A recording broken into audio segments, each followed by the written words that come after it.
here, representing All Things Dog Blog, continuing our Yoga for Dogs routine with our third warm-up pose. We're going to be transitioning from wide-legged seated forward fold into the yoga push-ups. Okay, so now before we start our push-ups, what we'll want to do is we'll want to swing the knees around, come down onto the heels, keeping the feet hip-width apart, or, of course, we could open the knees wider than hip-width apart to make more room for the middle if we need to. Okay, and then we'll inhale, bring the arms up over the head, and then we'll exhale and hinge forward nice and slowly to the child's pose. Okay, now this is where we start our yoga push-up. So let's go ahead and take a few breaths to really enjoy this nice stretch for the low back.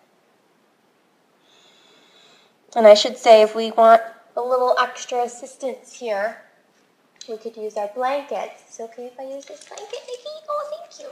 Oh, I know, it's comfy, isn't it? Can I use it just for a second?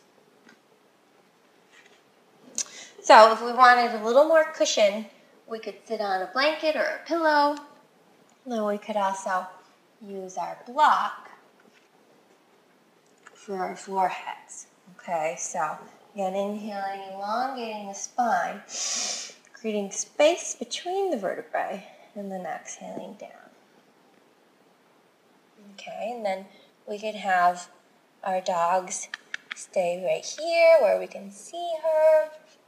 We could try to place the dog on the small of the back, for a little more of a stretch to accentuate the lengthening and the stretching of the low back.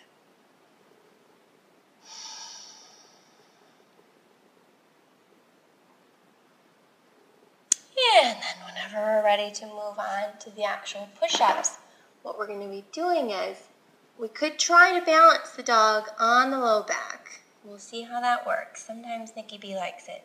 Sometimes she doesn't. So we'll see if she stays on the low back for an extra challenge. So what we'll do is we'll inhale. We'll come up onto all fours. There you go, Nikki B. Of course, engaging the core muscles. Then as we hold the inhale, we'll hinge forward. Yeah, she didn't like that so much. We'll hinge forward to the modified plank. So the shoulders are directly above the wrists. And then we'll exhale down. Okay, and then right before we hit the mat, we'll inhale back up. And then we'll exhale down.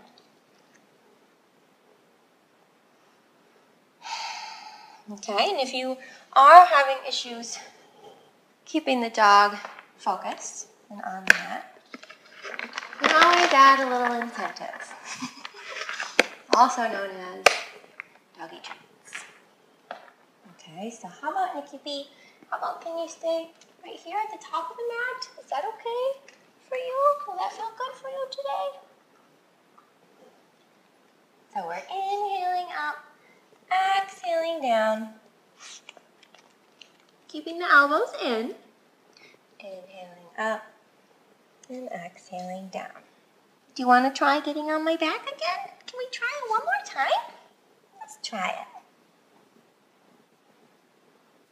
Go ahead and lay down.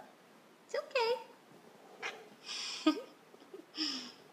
She's a good 6 pounds, so adding that weight onto the low back will just help strengthen the core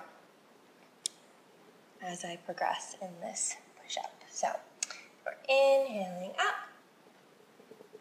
Good, Nikki. We're exhaling down, keeping the shoulders in alignment with the hips. Inhaling up and exhaling down. Okay, so as you can see, it's going to take some experimentation with the dog to see what feels best for her or him, and what feels best for you. Okay, but just continually reassuring the dog, giving her encouragement and treats and massage, keeping her close to or preferably on the mat is going to be ideal, again, to strengthen that bond between you and your dog. So thanks again for watching this Yoga for Dogs routine here on the All Things Dog blog, and tune in for our next warm-up video. Namaste.